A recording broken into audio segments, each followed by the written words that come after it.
Naging sobrang kontrobersyal si dating One Pacman Party List Congressman Mikey Romero dahil sa kanyang uniforme.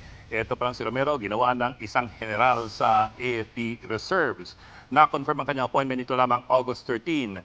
Ito po siya kasama si bagong AFP Chief of Staff General Antonio Navarrete. Pero po, agaw pansin, ang dami po ng nakasabit na mga awards sa uniforme ni Mikey Romero. Ito po yung mga badges, mga medalya. Ito po yung mga badges naman na qualifiers. Naging reservist po siya nito lamang mga 2020 at 2021. Ikumpara kay Navarrete, ito po ang ating bagong Chief of Staff na isa pong combat veteran na pumasok ng AFP noon pang taong 1990. So mga 36 years ago, kumpara po ninyo kung ilan po ang kanyang mga medalya kumpara kay Mikey. Okay. At lalo naging usapin ang mga military awards na umunoy natanggap ni Mikey Romero. So para po mas malinaw ang litrato, tingnan po natin ang picture ni Congressman Romero, nakuha po ng website na Rising Tigers Magazine. Si Romero kasi ay hinirang na ng Rising Tigers Magazine na Man of the Year of 2026. Okay, ito po, mas malinaw mga military awards and mga ribbons si Romero sa litratong kuha ng Rising Tigers Magazine. Palakin lang po natin para po mas malinaw. Yan.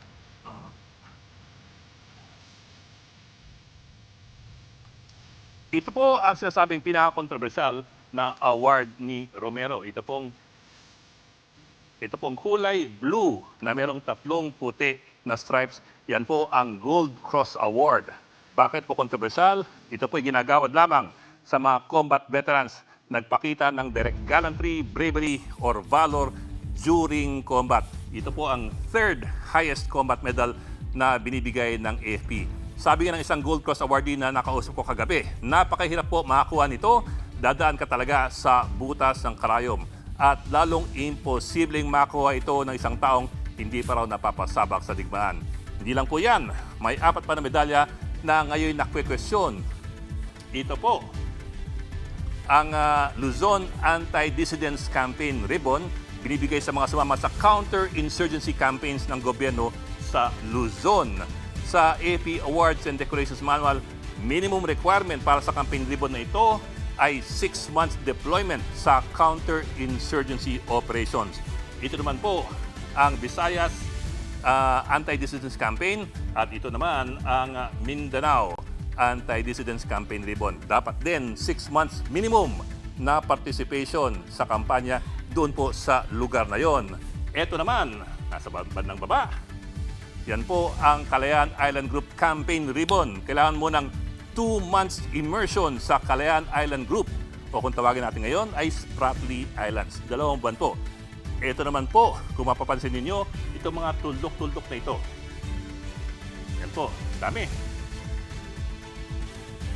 Tuldok po na bakal na yan, ang opisyal na tawag yan ay appurtenances. Pero sa mga sundalo, ang tawag nila dito ay kuto.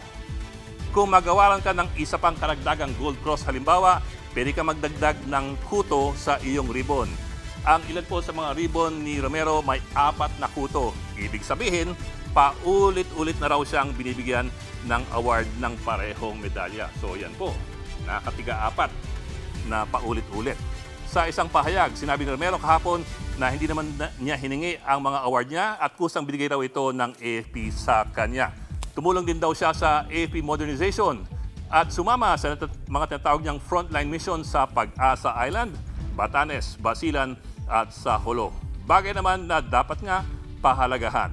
Ang tanong lang, sapat ba ang mga pagdalaw o pagbisita niyang ito para mabigyan ng mga combat awards na bihirang-ihirang sa mga tunay na veterano ng digmaan? Mga kapatid, Dimples Romana po, maging maalam at may pakialam sa mga napapanahong issue at headlines. Mag-follow na po at subscribe na sa social media pages ng News 5.